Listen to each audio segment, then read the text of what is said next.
어디에 있고 그리고 어디로 가며 어느 길에 있는가, 어느 노선에 있는가. 오늘 우리가 93장 이 찬양을 들으면서도 거기에도 또 동일한 말씀이 나오잖아요. 찬양의 내용이 그리스도를 따라가는 곳, 그리스도가 있는 곳, 그리스도와 함께 동행하는 곳. 그곳에 우리는 항상 있어야 되지. 그래. 잠깐도 그리스도를 떠나서 살면 안 되는 존재입니다. 세상이 참 무섭습니다. 세상이 정의를 말합니다. 세상이 정의를 말할 그런 위치도 아니고 자격도 없습니다. 그런데 세상이 정의를 말합니다. 나라들이, 권력자들이 그리고 그 장단에 맞춰서 춤을 춥니다. 나라를 사랑하고 백성을 사랑한다고 말합니다.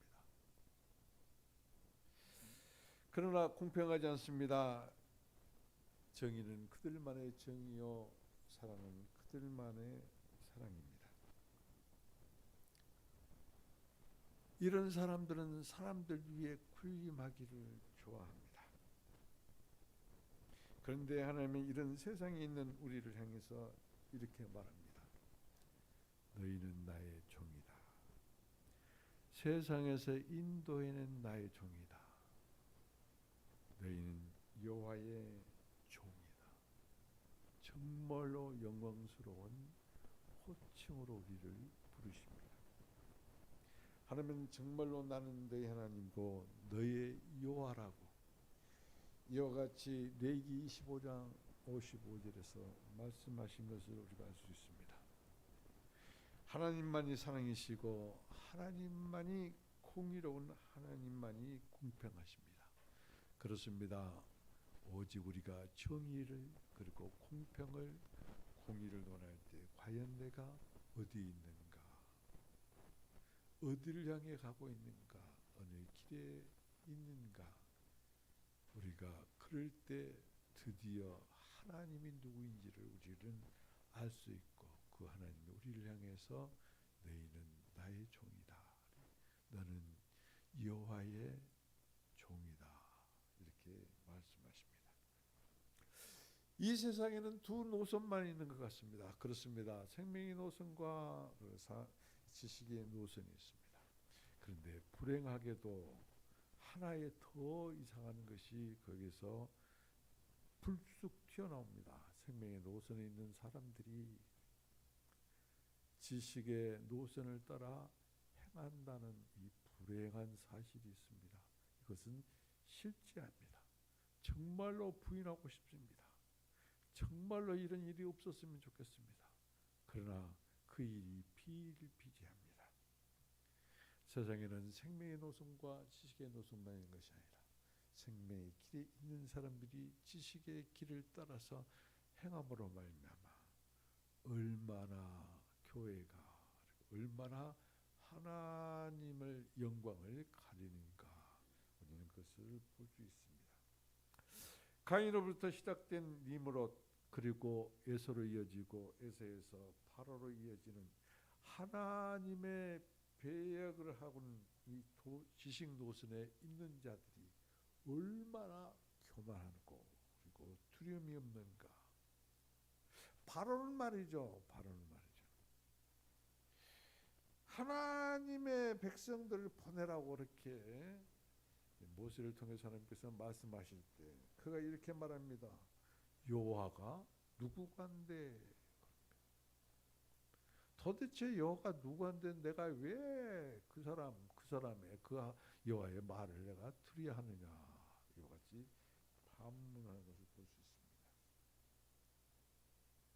그는 하나님을 알려고도 하지 아니하고 그리고 하나님을 두려워하지 아니하고 그는 세상에 속한 사람이요 그는 육체에 속한 사람이요 그리고 그는 지식 노선에 있는 사람이에요. 이런 사람들의 전형적인 그 반응을 우리가 바로를 통해서 볼 수 있습니다. 우리는 말이죠. 이같이 세상 사람들은 아예 제껴놔야 돼요. 그러려니 해야 됩니다. 그들에게는 절대 하나님이 들어갈 수가 없는 사람들의 부류에 속합니다. 그런데 문제는 그렇습니다. 조금 전에 여러분들께 말씀드린 것처럼 생명의 노선에 있으면서도 생명의 길을 따라서, 그래서 생명으로 살아가는 것이 아니라 지식을 따라서 행하는 사람이 있다. 이 놀라운 불행한 일들이 우리의 주변에서 그리고 우리 자신에게서 일어나는 것을 부인할 수가 없다. 여러분, 하나님을 두려워하지도 않냐고 하나님을 멀리하고 그런 사람들은 하나님께서 그냥 내버려 둬요. 그런데 우리들은 말이에요, 가장 두렵고 무서운 것이 무엇이냐고 물으면 각양각색대로 자기의 처해 있는 그 어떤 것을 말할 것이. 여러분들 가장 두렵고 가장 무서운 것이 무엇입니까? 하나님께서 버려두는 거예요. 하나님께서 간섭 안 하는 거예요. 그것이 가장 무섭고 두려운 거예요. 그래서 하나님은 뭐요? 너희들이 원하는 대로 한번 살아봐라. 방관해버리는 것이. 내가 낳은 자식이어도 그러거든요. 내가 낳은 자식이어도. 지 멋대로 살면 그래, 너 멋대로 한번 살아봐라. 그건 그 아이를 사랑한 게 아니에요. 내버려두는 거예요. 그것은 그 끝이 멸망입니다. 하나님이 방관하고 하나님께서 그냥 너 살고 싶은 대로 한번 살아봐라. 내버려두는 것. 로마서 1장에 보면은 그 말씀이 나와요. 얼마나 무시무시한지. 그냥 말씀을 읽고 그러려니 그러지 마세요. 내가 만약에 그러한 처지에 있다면, 하나님께서 나를 내버려 두는 그런 위치에 있다면 얼마나 무서운 일인가, 이것을 깨달아야 돼요. 우리는 생명의 길에 있습니다. 그런데 생명의 길에 있으면서도 내 지식, 내 체험, 내 관념대로 살려고 하는 사람들이 비일비재하다. 하루 생활을 하면서도 내 생각, 내 관념, 내 지식, 내 경험, 세상적인 그 어떤 것으로 살려고 하는 사람들이 너무나 많다는 것이. 그것이 내 속에도 있다는 거예요. 여러분 속에도 있다는 것이. 얼마나 이것이 무섭고 두려운 존재인가. 하나님의 내버림을 받는 그런 존재로 살 것인가, 아니면은 하나님의 길에서 주님과 함께 영원히 동행하면서 하나님의 뜻을 따라서 살 것인가. 그래서 보장된 하나님의 그 보응된 보상을 받을 것인가. 그것이 정말로 중요한 것이거든요.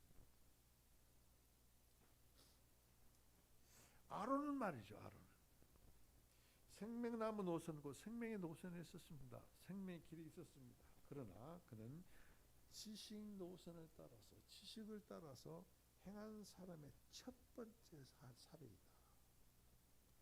복음이 들어온 후에입니다. 복음이 들어온 후에 첫 번째 사례이다.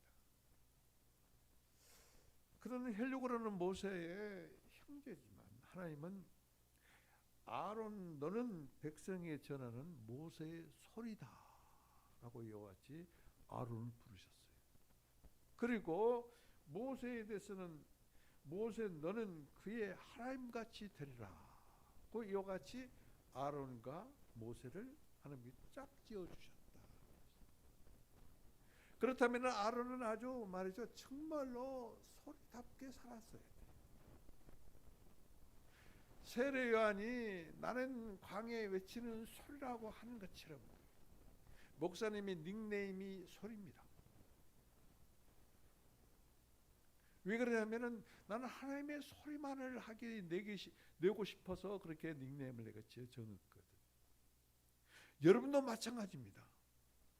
여러분도 아론과 같이 어떤 내 체험과 내 지식과 그리고 세상 어떤 경험으로 살아갈 것이 아니라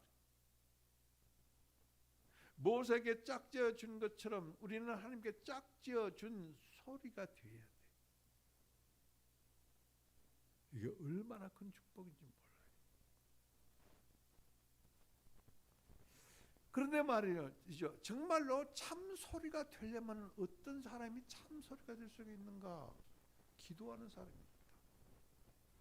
기도하지 아니하면은 내 소리를 내게 돼 있어요. 세상 소리를 내게 돼 있어요. 내가 체험한 세상적인 지식과 경험의 소리를 내게 돼 있어요. 기도하지 않으면 하나님의 음성을 듣지 못합니다. 기도하지 않는 사람을 통해서는 하나님께서는 소리로 삼지 아니에요. 그러니까 하나님과 교통하는 것이 얼마나 중요한 것인지, 하나님의 길에서 하나님과 함께 동행할 뿐만 아니라 하나님과 그렇게 깊이 교통을 할 때 우리는 하나님을 나타낼 수 있고 그리고 하나님을 말해낼 수 있다. 그런데 말이죠, 모세가 산에 올라가서 생명 남으시는 하나님과 함께 이와 같이 하나님을 누리는 동안 아론은 그리고 백성들은 산 아래 있었습니다. 근데 그들은 아론을 비롯해서 그들은 기도를 안 했어요. 그래서 여지없이 사탄에 삼킴받아요. 사탄의 유혹에 빠집니다. 사탄이 백성들을 충동해가지고 이제 그 충동된 그 마음으로 아론에게 나가서 이같이 말합니다. 모세는 지금 우리를 애굽에서 끌어낸 후에 지금까지 근 40일 동안 지금 우리들에게 나타나지 않는다. 아무런 소식도 없다. 감감무소식이다. 그러니까 우리를 인도할 신을 만들어 다오. 우리를 인도할 신, 우리를 인도할 하나님을 만들어 다오라고 이같이 아론에게 요청을 합니다. 그런데 아론이 정말로 기도한 사람이었다면, 아론이 참으로 모세의 소리였다면 그걸 거절했어야 돼. 근데 그는 금을 모으라고 주도합니다. 주도적인 역할을 해요. 그리고 금송아지를 만듭니다. 그 금송아지를 보고 이스라엘 백성들은 뭐라고 한우하냐면, 이스라엘아, 이것이 우리를 이집트에서 이끌어낸 우리의 신이다 라고 이렇게 선언을 합니다. 얼마나 무서운 결과를 가져오는가. 여러분 잊지 마세요. 나뿐이 아니라 여러분은 하나님의 소리예요. 소리. 내 소리를 내는 것은 그건 소리가 아니에요. 하나님의 소리를 내는 자는 내가 소리의 주체가 아니라 소리의 주인은, 소리의 주체는 그리스도 한 분뿐이에요. 그렇다면 그리스도의 음성을, 그리스도의 말씀을 말해낼 수 있는 유일한 길은 무엇이냐? 지식이 아니에요. 성경을 읽으면 지식입니다. 그러나 성경을, 말씀을 읽을 때에도 주님과 함께 교통을 했을 때 하나님께서 나와 여러분을 통해서 당신 자신의 음성을 바라기 시작하는 것이, 말씀을 바라기 시작하는 것이, 이 마이크는 말이죠, 소리의 주체가 될 수가 없어요. 이 시간에 이 마이크는 임 목사가 주체가 되는 것이, 마찬가지예요. 여러분들의 삶이, 그리고 날마다 여러분들이 말하고 행하는 것이 여러분의 주체가 되면 절대 안 돼요. 지식으로 사는 사람, 세상 경험으로 사는 사람들은 모두가 내가 주인이 돼요. 내가 주체가 되는 것이. 그러나 참으로 생명길에 있는 사람, 생명 안에 있는 사람, 그리고 하나님과 교통하는 사람은 우리가 무슨 말을 하든지 무슨 일을 행하든지 그 주체는 그리스도의 힘을 우리는 매번 체험할 수가 있다.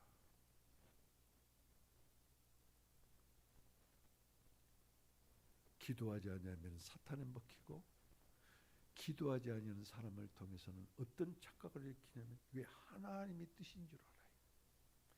하나님의 음성인 줄 알아요. 귀신의 소리도 육신의 소리도 구분하지 못해요. 더더군다나 하나님의 음성은 더 구분하지 못합니다. 그렇기 때문에 이 아론은 백성들의 그 충동에 빠져가지고 우상을 만들고 그것이 하나님이십니다. 그것이 곧 하나님이다. 얼마나 무서운 일을 저지른 것인지. 그뿐이 아닙니다. 아론과 미리암도 생명의 노선에 있었습니다. 그러나 그들은 지식의 노선을 따라서 모세를 비방합니다. 미리암과 아론은 모세의 형제간들이에요. 그런데 혈통과의 관계가 아니라 하나님께서는 모세의 동역자로 미리암과 아론을 짝지어 주셨다는 것을 우리는 잊어서는 안 돼요. 그러면 모세는 동생이 아니에요. 하나님의 권위를 가진 그리고 모세와 동역하는 동역자들이에요. 여러분과 나는 동역의 관계에 있어요. 우리 모두는 예수 그리스도와 동역의 관계에 있는 것이. 그렇다면 그 권위에 순복할 줄 아는 사람, 동역자는 동역하는 사람들을 비방하지 아니에요. 그런데 여기서 미리암과 아론은 모세를 비방합니다. 모세가 책 잡을 짓을 했어요. 했긴 했어요. 잘못했어요. 그것은 뭐냐면 구스 여인을 자기 아내로 맞았기 때문에 그렇습니다. 이방 여인을 아내로 맞았기 때문에 비방이 대상이 돼요. 근데 이들은 더 나아가서 뭐라고 하냐면은 여호와께서 모세에게만 말하느냐 우리에게도 말씀하지 아니하느냐. 그러면서 뭐라고 합니까? 모세의 하나님 권위에 이같이 도전하는 것이. 너만 하나님하고 대화하느냐? 우리도 하나님과 대화한다. 정말로 깊이가 없는 어떤 성도들은 그래요. 내가 하나님과 얼마나 깊은 교제를 하는가. 그러면서 목사를 우습게 하는 성도들이 있습니다. 특히 그런 사람들 어떤 사람들? 은사자들입니다. 어떤 은사가 임했어요? 병 고치는 은사가 임했어요. 또 어떤 은사가 임했어요? 귀신 쫓아내는 은사가 임했어요. 그랬더니 그게 전부인 줄 알아요. 전부인지. 그런데 그 사람들 속에는 보면은 예수 없어요. 은사가 임한 사람들일수록 더욱더 고개를 숙입니다. 은사가 임한 사람들일수록 더욱더 겸손해집니다. 그렇기 때문에 우리는 정말로 함께 동역하는 인도자를 어떻게 대해야 될 것인가. 동역자로서 그 인도자의 그 권위를 어떻게 인정하고 그리고 그 권위에 도전하지 않냐는 일을 행할 것인가를 먼저 생각해야 된다는 의미예요. 그러나 이들은 생명의 노선에 있으면서도 자기의 생각, 이것이 지식입니다. 내 생각은 자꾸는 내 생각은 그것은 지식이에요.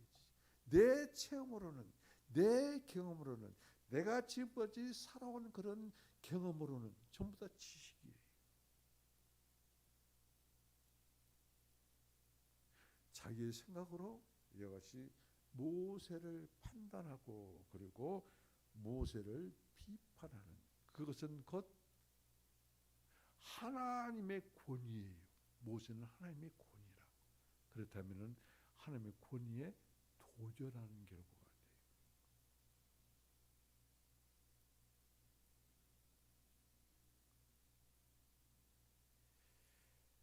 이와 같이 하나님이 그 권위에 도전하니까 하나님께서 진노하셔가지고 미리암에게 어떤 처벌을 내리십니까? 문둥병에 걸리게 만들잖아요. 그래서 진에서 쫓겨나가지고 진 밖에서 7일 동안 그가 아주 더러움에 처해 있는 것을 우리가 볼 수 있습니다. 여러분, 흠도 없고 점도 없고 그러니까 하나의 오점도 없는 분은 딱 한 분밖에 없어요. 예수님밖에 없어요. 그리고 전부 다 이 사람들이라고는 전부 다 그렇습니다. 다 흠이 있고 점이 있는 사람들이.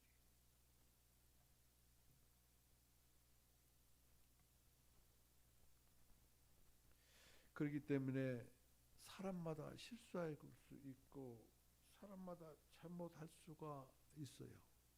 그래서 사람마다 흠이 있고 점이 있기 때문에 흠 있고 점 있고 잘못한 사람을 비방할 수가 있습니다. 그러나 비방하는 것을 삼가해야 된다. 특히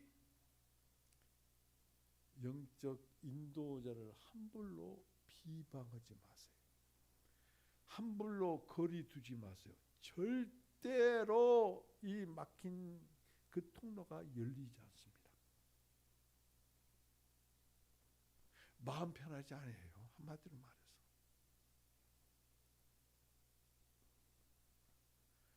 절대로 내가 섬기는 함께하는 그런 리더자, 인도자를 비방하는 그런 오리를 절대로 범해서는 안 됩니다.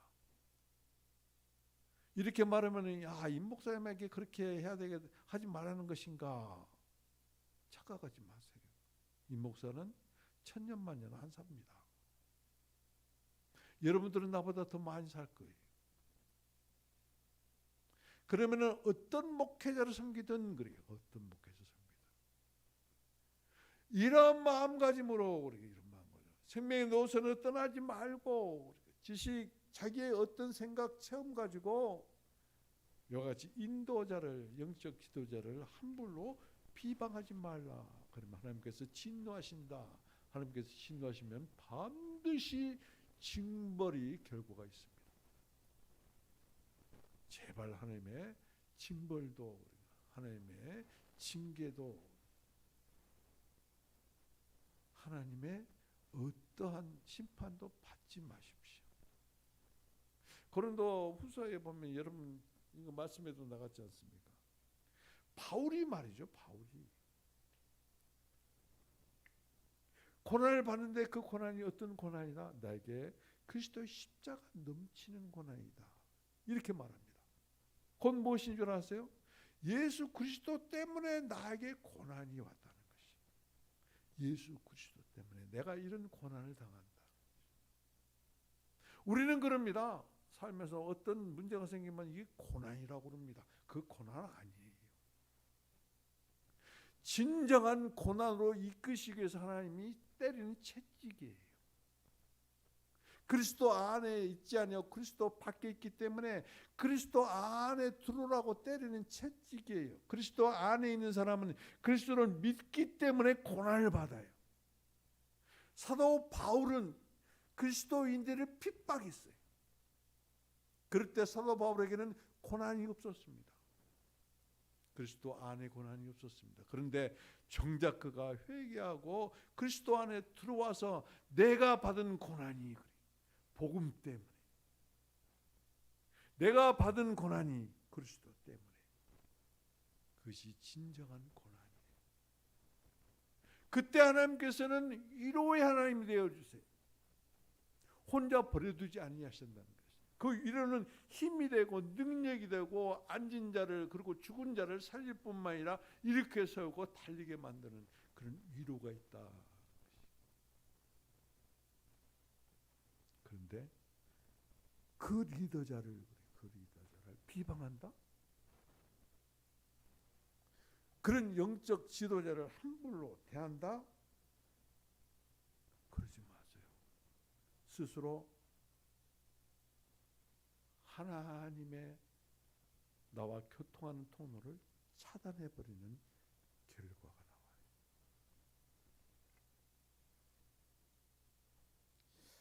뿐만 아니라 아론의 아들 두 아들이 있습니다. 그 두 아들 이름이 나단과 아비후입니다. 그들은 제사장이에요. 생명의 노선에 있는 사람들이. 그런데 그들은 지식을 따라서 행합니다. 향로를 가지고 있는 것은 정말로 좋아요. 향을 피우는 것은 정말로 좋은 거예요. 그건 잘하는 거예요. 그런데 그 향로에 불이 제단에서 나오는 불이 아니고, 제단에서 나오는 불이 아니고 다른 불을 가지고 왔어요. 하나님이 원하지 않는 불로 하나님께 향을 올려드리는 놀라운 무서운 번개를 내린 것이 한 거예요.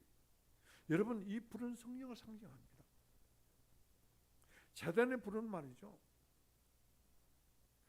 아브라함이 하나님과 불의 언약을 맺을 때 짐승을 쪼개놨을 때 어떻습니까? 하늘로부터 불이 임했거든요.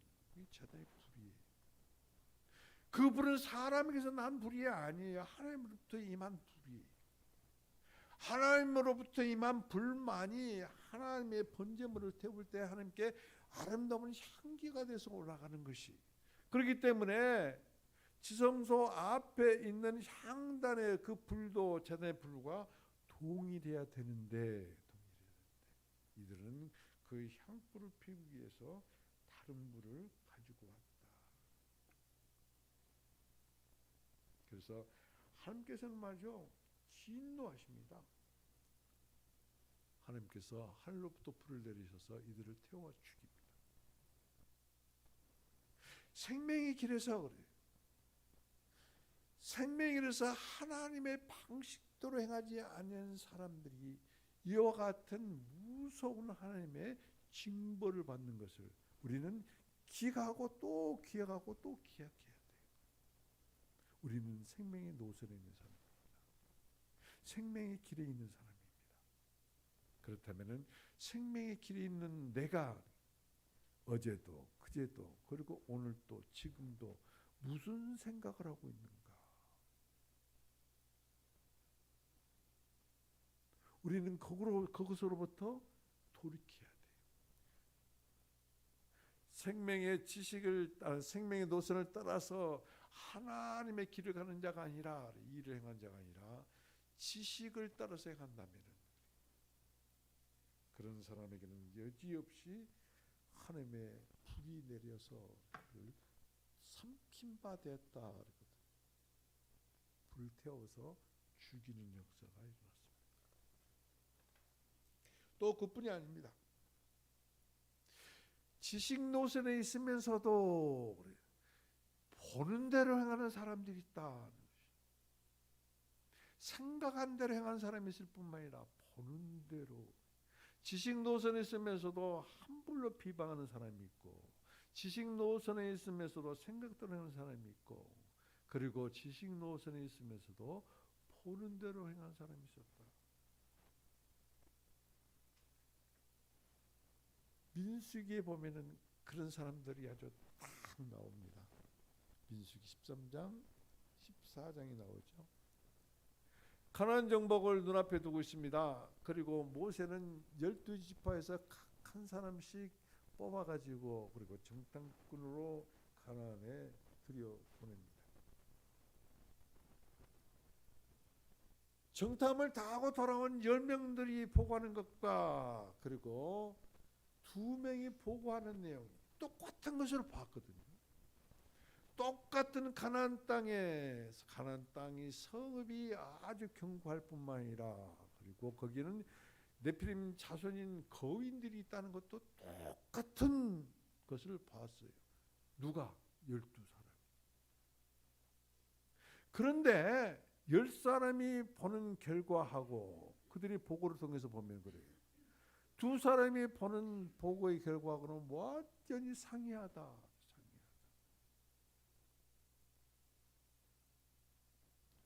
10사람들은 뭡니까? 한결같이 말합니다.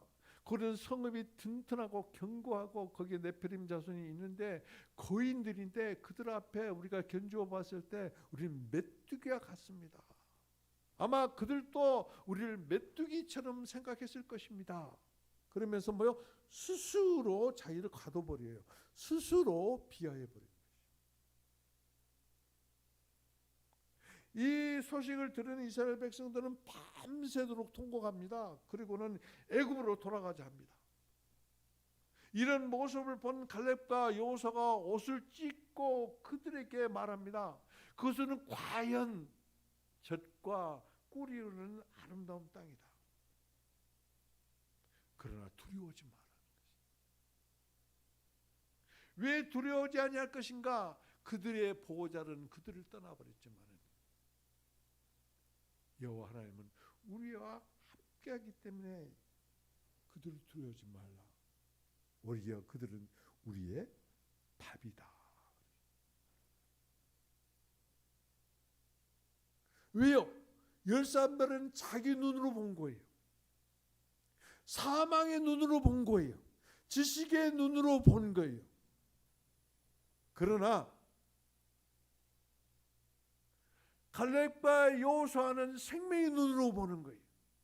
그리스도의 눈으로, 하나님의 눈으로 보는 거예요. 똑같이 광야의 길을 가는데 모세가 인도하는 생명의 길이 있어요. 그런데 열 사람들은 이같이 지식을 따라서 보고 두 사람은 생명 안에서 보았다는 차이입니다. 과연 여러분들 눈에 보인 대로 생각하고 눈에 보인 대로 행하는 것인가? 그리고 눈에 보인 대로 나에게 어떤 문제가 있으면 그것으로 말미암아 좌절하고 낙담하고 주저앉아 버리는 것인가?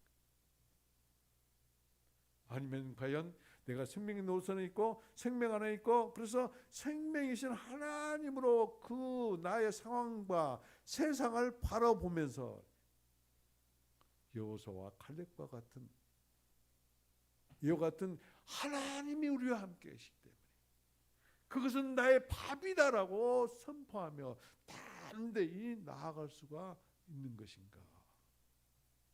과연 여러분들은 어떠한 눈으로 어떤 관점으로 보고 그리고 생활하고 그리고 행동하고 있는 것인가?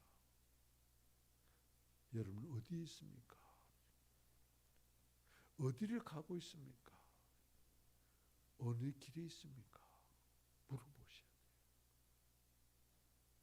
얼마나 귀하고 중요한지 몰라요. 이것이 우리의 인생을 좌우하기 때문에 그렇습니다. 모세를 비방하는 것이 말이죠. 아론과 미리암으로 끝난 것이 아니 반복해서 계속 나와요. 하나님의 권위에 계속해서 도전한다는 것입니다. 어떤 사람들이 세상 사람들은 그러려니 하면 된다니까요. 그들은 사람이 아니에요. 그런데 같은 길을 가고 있는 사람이 계속해서 반복해서 이와 같이 하나님의 권위에 도전하는 것을 볼 수 있습니다. 민수기 16장에는 고라와 다단과 아비단과 온이라는 이 세 지파의 사람들이 등장합니다. 뿐만 아니라 여기서 250명의 각 지파의 유능한 지휘관들이라고 하죠. 그런 사람들이 동조를 합니다. 그리고 모세와 아론을 대적하여 이렇게 말합니다. 그대들은 너무도 분수에 넘치는 짓을 하고 있다. 너무도 분수에 넘치는 짓을 하고 있다. 어찌해서 그대들은 여호와의 총회 위에 회중 위에 이스라엘 백성들 위에 그 말 스스로 높이느냐. 여러분 물어보겠습니다. 권위는 어디서 나와요? 권위는 어디서 나와요? 목사이기 때문에 권위가 나옵니까? 교단의 총회장이기 때문에 권위가 나옵니까? 권위는 도대체 어디서 나올까요? 순종에서 나옵니다. 순종에서 나와요. 모세는 애굽으로 가려고 하지 않았어요. 이 핑계 저 핑계 계속됩니다. 나는 그런 능력도 없고, 그리고 저들이 네 하나님이 누구냐고 물으면 나는 그 대답할 그런 어떤 근거도 없고, 그리고 나는 아주 입이 짧아가지고 말도 잘 못합니다. 이 핑계 저 핑계 계속됩니다. 그런데 모세에게 왜 하나님의 권위가 임했을까요? 순종했기 때문에.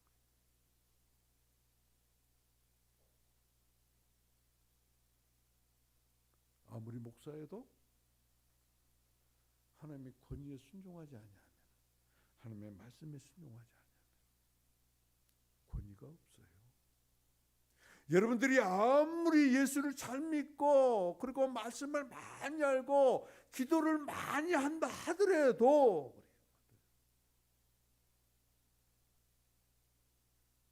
말씀에 순종하지 아니하면 하나님께 순종하지 아니하는 것이, 하나님께 순종한다 하면서도 말씀에 순종하지 아니하면 그것은 곧 하나님께 순종하지 아니하는 것이, 순종하지 아니한 자에게는 권위가 없습니다.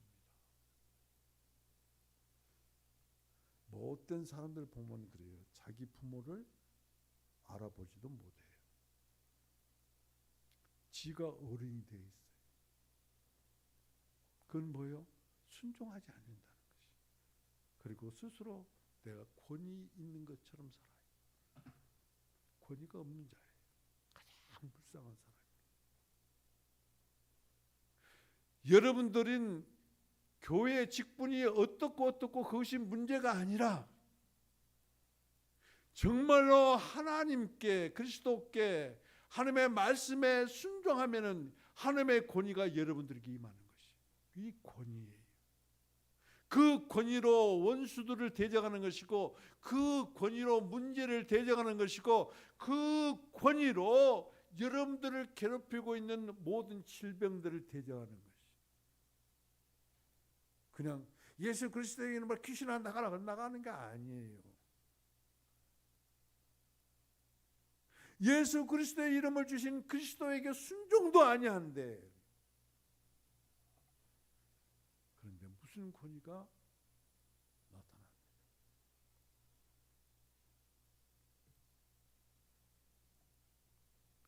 우리가 이같이 생명의 길을 함께 가면서도 내가 정말로 생명의 길을 순수하게 가고 있는가, 아니면 지식을 따르고 있지는 않는가?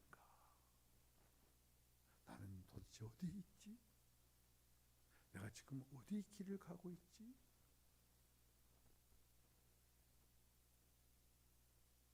이것을 자꾸 물어보는 자, 그런 사람은 지혜로운 사람입니다. 나의 일상이 그리스도를 행하는가, 아니면은 내 생각대로 행하는가?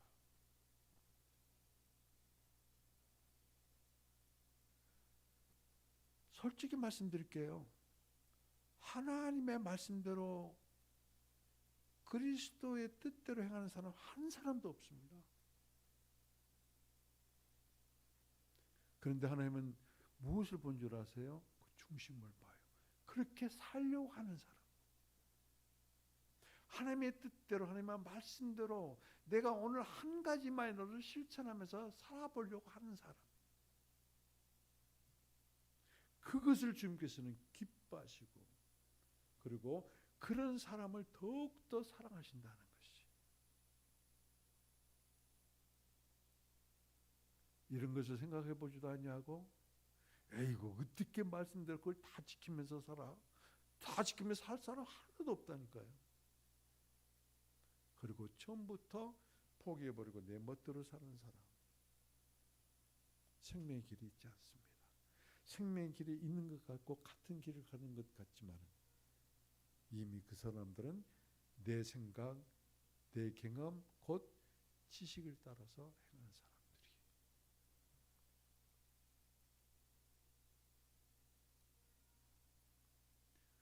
자, 오늘 본문으로 이제 돌아가겠습니다.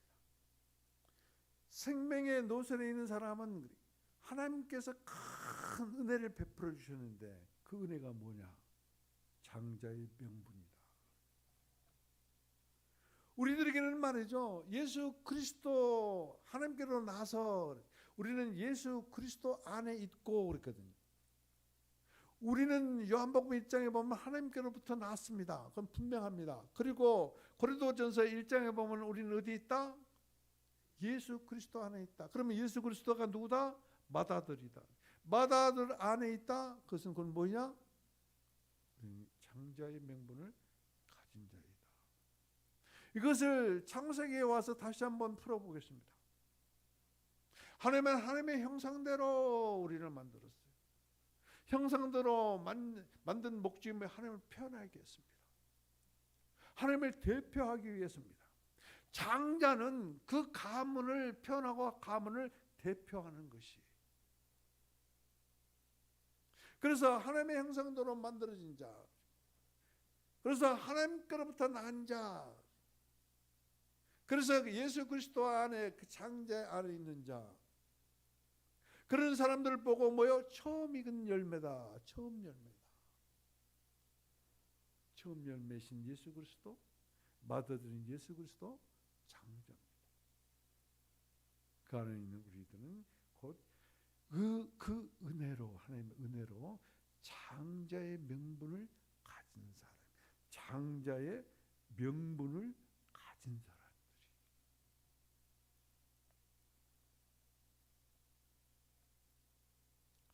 오늘 본문에 보면 그렇습니다. 에서와 야곱을 보면 누가 더 나빠요? 에서는 윤리적으로 전혀 나쁜 짓을 한 사람이 아니에요. 에서와 야곱을 비교해 보면 오히려 야곱이 훨씬 나쁜 놈이에요. 아니 배고파가지고, 아니 그럼 에서가 산행해서 가져온 그 짐승 그 고기 한 번도 안 먹었나 야곱이? 아니 생각해 보세요. 같은 가족인데 안 먹었겠어요? 먹었을 겁니다. 산행 갔다 빈손으로 돌아와야 배고파 죽겠어요. 그래서 죽을 끓이니까 죽 한 그릇 좀 달라고 그러면 죽을 줘버리면 되지. 조건을 달죠. 뱃속에서부터 네가 장자냐 내가 장자냐 자꾸 장자 다툼을 한 야곱이 그 기회를 놓칠 이유가 전혀 없습니다. 내 장자의 명분을 나에게 팔라. 얼마나 세상과 사탄은 너 그리스도인으로 살지 마라. 그리스도인으로 살더라도 그렇게 살지 말아라. 적당히 살아라. 이것도 즐기고 저것도 즐기고 적당히 즐기며 살지 뭘 그 아등바등하게 그렇게 사느냐. 장자 명분 팔라는 거예요. 그런 유혹 얼마나 많이 받습니까? 그렇게 열심히 예수 믿는다고 해서 나은 게 뭐 있어요? 내가 안 도와주면 누가 밥 줘요?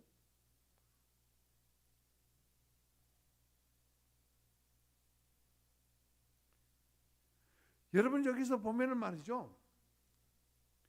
이 야곱이나 에서나 말입니다. 생명노선 안에 있으면서도 그들의 생활 방식은 지식을 따른 사람들이다. 야곱은 말이죠. 정말로 아주 사냥에 능숙한 사람이었어요. 아니 에서는 사냥에 능숙한 사람이었어요. 그래서 사냥에 능숙하다는 것은 뭐예요? 젊은 사자와 같이 하나님으로부터 독립돼서 내가 얼마든지 살아갈 수 있다는 것이 그런 의미예요. 반면 야곱은 어떻습니까? 내가 32절 34절 같이 읽겠습니다. 시작. 에서가 이르되 내가 죽게 되었으니 이 장자의 명분이 내게 무엇이 유익하리요? 야곱이 이르되 오늘 내게 맹세하라. 에서가 맹세하고 장자의 명분을 야곱에게 판지라. 에서가 말이죠. 이 장자의 명분이 무엇인 줄 알았더라면 이렇게 가볍게 하지 아니었을 것이요. 그거 보고 경홀히 했다. 아무 가치가 없다. 명분만 가지고 있으니까. 장자의 명분만 가지고 있지 실제적으로 무엇인가 에서에게 이루어지고 가지고 있는 그런 것이 없어요. 명분만 가지고 있기 때문에 그래요. 그런데 사냥 나갔다가 이제 배도 고프고 정말 지칠 대로 지쳤는데 집에 돌아와서 보니까 아주 그냥 음식 냄새가 진동을 하거든요. 코가 그냥 배가 더 고픕니다. 그래서 야곱에게 나에게 좋은 것을 달라 그랬더니 내게 장자의 명분을 팔라. 그러니까 예수가 뭐라고 합니까? 장자의 명분이 내게 무엇이 유익하리요? 그리스도인이라는 것이 내게 무엇이 유익하리요? 똑같습니다.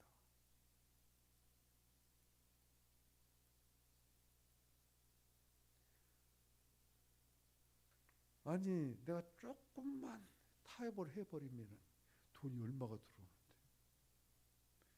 내가 예배에 빠지고 예배에 참석 안 하고 그 사람 만나면 돈이 얼마가 버는 계산이 다 나오잖아요. 장자의 명분이 내게 무엇이 유익하리요? 그리스도인이란 명분, 여러분 그리스도인이란 명분 가지고 있으니까 갑자기 부자가 됐습니까? 지위가 높아졌습니까? 뭐 세상 것을 마음대로 누립니까? 얼마나 자유합니까? 얼마나 부유합니까? 명분뿐이잖아요.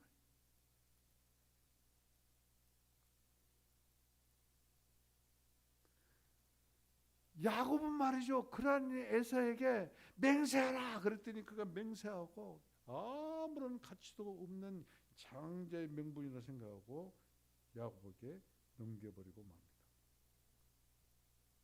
여러분, 이와 같이 이삭이 아주 가볍게 얘기했던 그 장자권이 무엇인가? 그것은 그가 장자는 말이죠. 다른 자식들이 받을 2배의 몫을 받습니다. 장자는 말이죠. 제사장을 유업으로 받고 그리고 왕의 직분을 유업으로 받을 그런 장자권이 있는 것이 이 놀라운 겁니다. 그런데 이것들을 야곱에게 넘겨버리는 것이요. 그래서 야곱이 장자권을 가져갔어요. 그런데 그 장자권에 그것이 나타나기 시작한 것은 누구에게 나타나냐? 세 아들들에게 나타납니다. 요셉은 자기가 받을 땅에 2배의 몫을 받아요. 레위는 말이죠. 제사장의 직분을 가질 수 있는 그런 지파가 아니에요. 그런데 레위 지파에게는 이와 같이 제사장의 직분이 넘어가요. 그리고 왕의 직분은 누구에게? 유다에게 넘어가요. 그래서 이들이 차지해버립니다. 누가 가져야 할 걸? 에사가. 누가 가져야 될 걸? 나와 여러분이. 장자의 직분, 그리스도의 직분을 우습게 알고 내팽개쳐 버리니까 우리가 지금 이 땅에서도 이것을 맛보고 누려야 될 2배의 몫을, 그리고 제사장의 권위로 하나님과 함께 교통할 수 있는 그 권위를, 그리고 주님의 그 능력과 권능으로 환경과 세상과 우리의 대적들을 대적할 그러한 놀라운 직분을 일실해버렸다. 그렇게 살기로 합니다. 내가 지금 조금 이런 예배 드릴 시간에 장사하면 돈이 얼마가 들어오는데,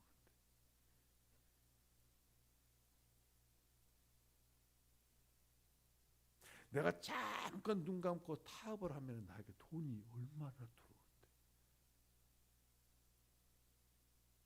그러죠?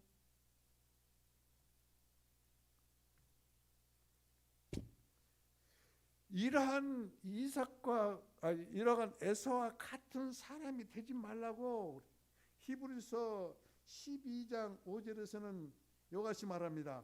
이삭과 같이 하나님의 은혜에 이르지 못한 자가 없도록 하라고 각성을 시켜요. 그러면서 16절에 이렇게 말합니다. 음행하는 자와 혹 한 그릇 음식을 위하여, 혹 한 그릇 음식을 위하여 장자의 명분을 판 에서와 같이 망년된 자가 없도록 하라. 한 그릇 음식. 여기서 한 그릇 음식 끓으니까 그냥 뭐 죽 한 그릇, 밥 한 그릇 그걸 의미한 게 아니에요. 내가 잠깐만 눈 감으면 돈이 얼마가 들어. 내가 예배 참여하고 잠깐만 크게 출장 가서 누구를 만나면 내 사업이 번창이 돼. 내가 잠깐만 눈을 감으면 나의 어떤 욕심이 채워지는데 그 주간 그릇이에요. 자기 만족을 위해서 그래요. 자기 만족을 위해서. 내 만족을 위해서 장자의 명분, 곧 그리스도인의 명분을 팔아버린 자. 이런 사람이 보고 망령된 사람이다. 노망 들었다고 했죠. 죽으려고 환정한 사람이다. 그 말이에요.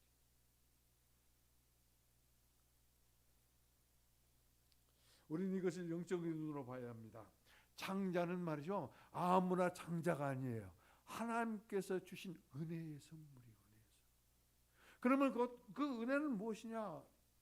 예수 그리스도 안에 있는 하나님의 은혜예요. 다시 말씀드리면 그리스도가 은혜예요. 예수 그리스도를 누리는 것이 은혜예요. 예수 그리스도 안에 있는 자에게는 어떤 이와 같이 장자의 명분이 있다는 것이죠. 우리는 하나님께로 나서 장자인 예수 그리스도 안에 있고 예수 그리스도는 우리에게 지혜가 되어 주신다.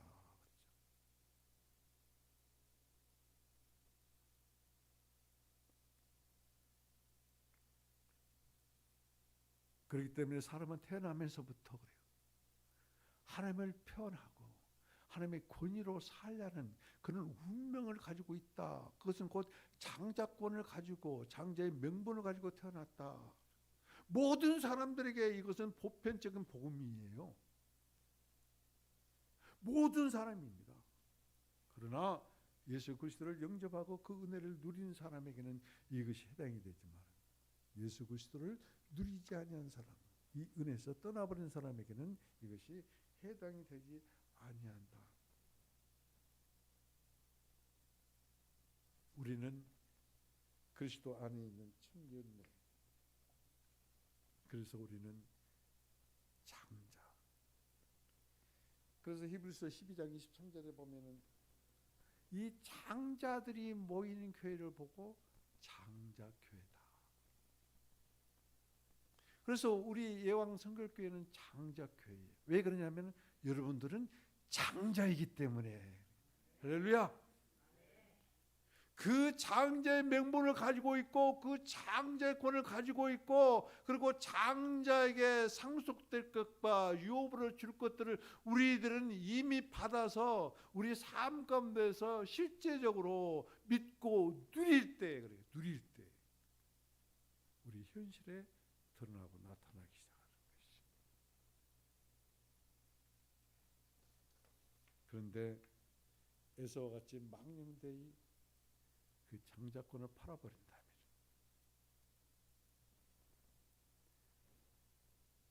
나의 직장을 위해서, 나의 사업을 위해서, 나의 어떤 돈을 위해서, 유익을 위해서 팔아버린다면 얼마나 큰 손실인가. 이 장자권은 말이죠. 실제적으로 새하늘과 새 땅에서 하나님의 왕국에서 온전하게 이루어집니다. 그런데 예수 그리스도의 은혜를 누림으로 말미암아 이 땅에서 맛보기 시작한 사람들, 이 장자권을 절대 버리지 않습니다. 이 장자의 명분을 절대로 버리지 않습니다. 이것은 다시 바꿔서 말하면 뭐요? 우리가 이 세상에 살면서도 요셉이 2배의 땅을 자기 몫으로 이와 같이 상속받은 것처럼 우리도 이 땅에서 이와 같은 2배의 몫을 받아 누릴 수 있다는 것이, 이것을 먼저 은혜이신 하나님께서 우리들에게 장자의 명분을 은혜로 주셨기 때문에 그리스도 안에서 그리스도를 누린 자들에게 이와 같은 맛보는 기회다. 이 땅에서 이것을 누리지 못하는 사람은 좀 서운하게 들릴지 모르지만은 왕국이 없습니다. 이걸 누리지 못한 사람은 왕국이 없어요. 그리스도 안에서 그리스도 은혜를 누리고 이것을 맛본 사람만이 하나님의 권위가 우리들에게 드러나고 하나님과 교통이 우리들에게 드러나고 그리고 그 교통 가운데서 만유를 포함하신 예수 그리스도를 우리가 누림으로 말미암아 우리의 모든 형편과 상황 가운데서 부유하신 주임을 누리게 된다. 그러므로 너희는 어쩌라? 그리스도의 이름을 부르라. 너희가 부유하기를 원하는가? 그러면은 주의 이름을 부르라고 그랬습니다. 어디에 나와요? 로마서 10장 12절. 그렇기 때문에 주님의 이름이 얼마나 귀한 것인지 모릅니다. 세상을 사랑하고 세상을 추구하는 자는 여서와 같이 장자의 명분을 잃을 것입니다. 그러나 은혜이신 그리스도 안에 은혜를 누리고 끝까지 견디고 이기는 자는 맨 먼저 주님이 오심으로 말미암아 천년왕국에서 제사장 직분과 공동왕으로서 세상을 통치하는 실제적인 왕으로 이제 그것을 누리게 될 것이. 여러분 그런데 에서만이 장자권을 잃어버린 사람이 아니면 또 한 사람이 있어요. 누구요? 루벤입니다. 에서는 탐욕함으로 장자권을 잃었습니다. 루벤은 어땠어요? 정욕에 빠져서 장자권을 잃었습니다. 이 두 가지는 정말로 중요한 거예요. 둘 다 욕심이 하나는 탐욕이고 하나는 정욕입니다.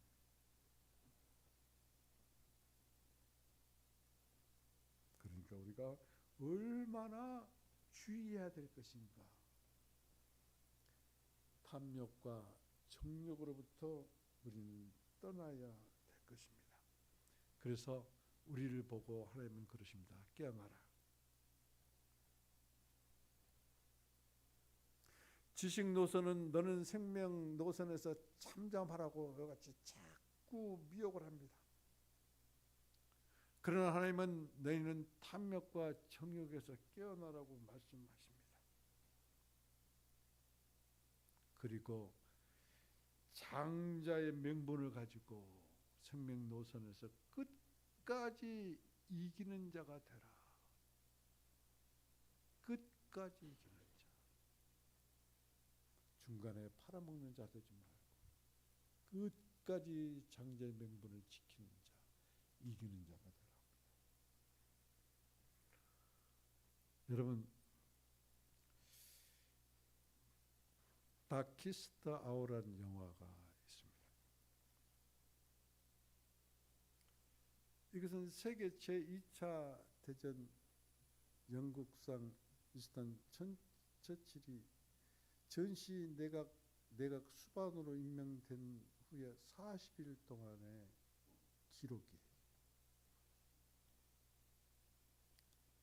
그가 내각 수반에 이같이 임명이 되자마자 독일군이 유럽을 침공을 해가지고 베네룩스라고 벨기에와 네덜란드, 룩셈부르크 이 3국을 침공하자마자 그냥 항복을 했고요.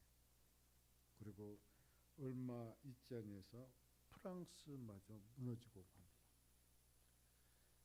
그때 이 집권 여당인 보수당 내에서조차도 아주 처칠에게 강한 압력이 들어옵니다. 무솔리니가 중재하는 평화회담에 참여하라는 것이. 그래야 살아남지. 그렇지 않으면 프랑스마저 넘어졌는데 영국이라고 그게 안 넘어질 수, 안 무너질 수가 있느냐. 그러니까 이 처칠이 아주 무지하게 고심을 하죠. 정말로 고심을 합니다.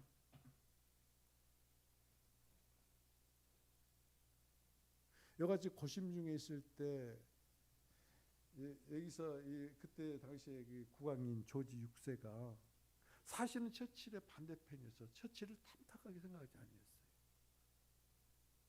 그런데 처칠 편에 섭니다. 그때 처칠이 지하철을 난생 처음으로 지하철을 타고 거기에서 국민들과 대화를 해요.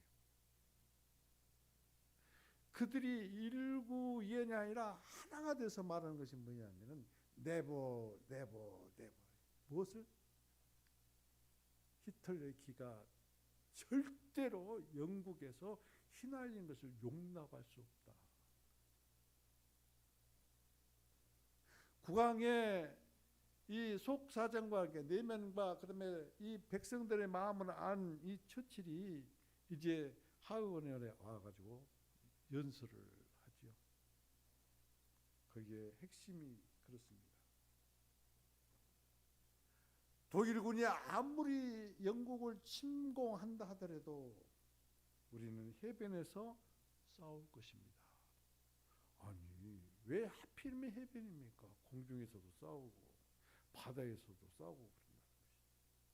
이것을 의미는 제 나름대로 해석입니다. 독일 군들이 한 발짝도 영국 영토에는 들어오지 못하게 만들겠다.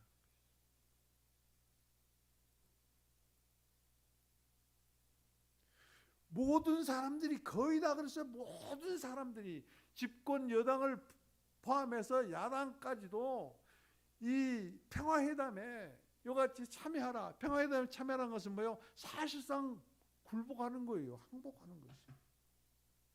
그러면 그 순간에 히틀러기가 영국 땅에서 휘날리게 돼 있어요. 어떤 사람들이 그것을 원하는가? 귀족들입니다. 있는 자들입니다. 가진 자들입니다. 그들에게는 나라가 어떻게 되는 관계가 없이 자기 편하면 되는 것이니까. 그런데 절대로 그럴 수 없다. 그러면서 우리는 해변에서 끝까지 싸울 것이다. 그럴 때 여당과 야당의 모든 의원들이 아주 열렬하게 박수를 칩니다. 이같이 한 가지 노선, 얼마나 압박과 그리고 이같이 미혹이 있었습니까? 그럼에도 불구하고 그 길을 꿋꿋이 가는 거예요. 나라를 지키겠다는, 백성을 지키겠다는, 정의가 회복되고 그리고 나라를 사랑하고 백성을 사랑하겠다는. 결과적으로 처칠은 2차 대전을 승리로 이끄는 영웅이 됩니다. 이것은 우리들에게 어떤 교훈을 주는 것인가? 같은 길에 있으면서도 이같이 지식의 길을 가는 독자 노선을 가진 사람들이 우리들을 얼마나 미혹한지를 모릅니다. 장자의 명분을 팔아라. 그리스도인이면 다냐? 적당히 믿어라.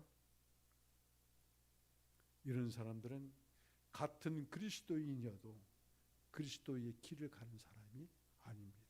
주의해야 돼요. 아무리 정으로 가깝더라도 이런 사람들은 정말로 주의해야 돼요. 이 혼탁한 세상에서 생명의 길이 있는 자만이 길이 보이는 것이고, 그리고 하나님만 의지하는 자만이 승리를 성취할 수가 있습니다. 이런 자만이, 끝까지 이기는 자만이 장자의 명분이 실제화되는 그 장자권을 누릴 수가 있는 것이죠. 타버지 맙시다. 지식을 따라 행하지 맙시다. 목회자가 가장 염려하는 것이 그거예요. 가장 아픈 것이 그거예요. 타협을 하고 지식을 따라서 행하는 성도를 봤을 때 그때가 가장 가슴이 아프고 마음이 괴롭습니다. 나 편하자고 하나님의 소리인 우리가 기도하지 아니하므로 하나님과 단절된 삶을 산다면 우리의 결국은 어떨 것인가? 기도하시겠습니다. 하나님, 우리는 생명의 길이 있습니다. 길이신 그리스도 안에 있습니다. 그 생명의 길에서 지식을 따라서 행하지 않게 하시옵소서. 우리는 그리스도 은혜로 그리스도를 누리는 그리스도 안에 있는 장자들입니다. 우리 예강 성결교회는 이와 같은 창자들이 모인 창자교회입니다. 하나님, 이 창자의 명분을 소홀히 경홀히 함불로 생각하고 취급하는 우리 성도들이 되지 않도록 해주시옵소서. 자기 만족을 위해서 창자의 명분을 탐욕과 정욕과 바꾸지 아니하도록 주여 지키시고 보호해 주옵소서. 끝까지 이겨 주님과 주님의 나라를 위협으로 받는 주님의 예왕 성결교회 모든 성도들, 창자들이 모이는 창자교회로 축복하여 주옵소서. 감사합니다. 예수님의 이름으로 기도합니다. 아멘. 자, 이 시간 하나님께 봉헌